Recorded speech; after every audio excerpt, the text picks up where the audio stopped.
Hello everybody, and welcome to the Fortean Slip Bedtime Stories. Tonight, one man's encounter with the Skinwalker.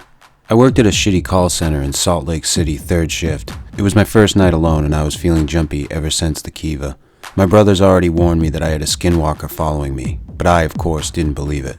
I don't smoke, but I followed my coworkers out for smoke breaks because I like to chat. Tonight, I lurked in the doorway because I had this horrible cloud of dread hanging over me. I was peeping out the glass door and being a total weirdo. It hit me then how paranoid I had been. While I was pacing in front of the glass doors, I decided this whole thing was fucking stupid, and I was going to go outside and stand there for the rest of my 10-minute break. Most of the smokers were already filing back in, but I walked out and put my hands in my pockets, looked at the sky, looked in the building, mentally patting myself on the back for not being a pussy. Then I saw something that I will never be able to give a rational or even halfway accountable explanation for. We have like 6 parking lots. In one of the lots far away from me, maybe 100 feet, I could see something walking.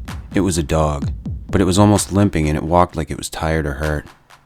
The animal lover in me forgot all about skinwalkers and I started walking toward it, making the come here doggy noises, and then I stopped abruptly. The dog had the body form of a greyhound, and it was gray, but there was something very wrong with it.